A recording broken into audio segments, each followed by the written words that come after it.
The entire pursuit of sales, which is cold calls, cold emails, even cold LinkedIn messages, is really just all about trying to get more and more people into talking to you without fully understanding that they are on a journey.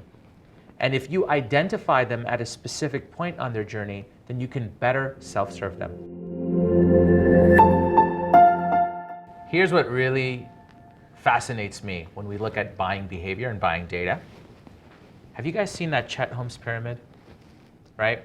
So what is that pyramid? And the pyramid basically shows us that at any given point in time, there's only 3%, maybe up to 10% of potential buyers that are interested in a solution that you have to sell. Right? We all know this. I know that.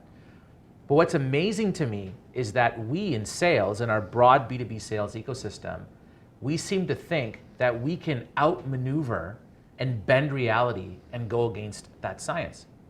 So can you actually find more buyers in the market? Can you take that 10% of interest and convince them of 20 or convince 20 to 30% of them? I don't think you can. So what I think is interesting is that the entire pursuit of sales, which is cold calls, cold emails, even cold LinkedIn messages, is really just all about trying to get more and more people into talking to you without fully understanding that they are on a journey. And if you identify them at a specific point on their journey, then you can better self-serve them. What are your thoughts on that? I look at it as my job is to accelerate conversations and basically segment buying intent. I am a believer that whether it's 3% or 10% of the market, that's all I'm going to get out of the market at any given period of time.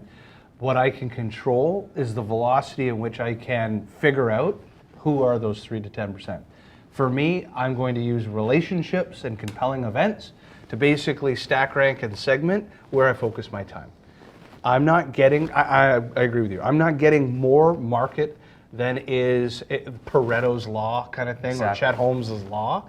So since I'm playing within that total addressable market, I need to be able to move the chess pieces quicker to one side than my competition. That's it. I'm just trying to figure out who's interested now faster than other people.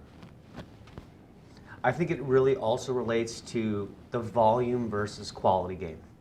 You're always going to have to work with people that need to be educated, that we need to help shift them off status quo.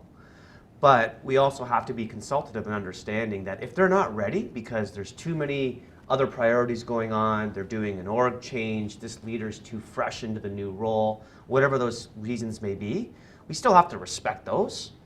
Try to impact strategy and shifting off status quo, but then being okay if it takes 6 months, a year, 2 years for that to happen.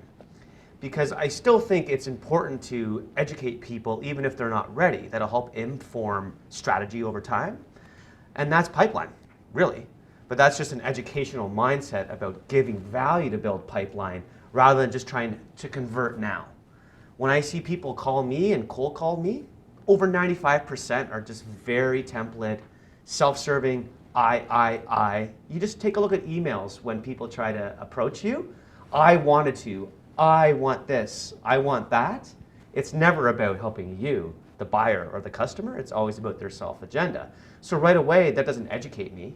That actually hurts them, even if I'm only forming strategy or not even considering shifting off status quo. If I see that interruptive, non-educated, non-personalized approach, it's not going to help consider shifting off status quo into the future. You're not even going to get into my mindset at all.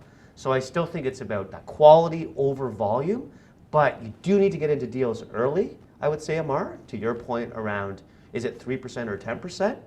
So that when you are ready to buy, your pipeline's healthy with the right type of people or the right type of fit for whatever your solution is.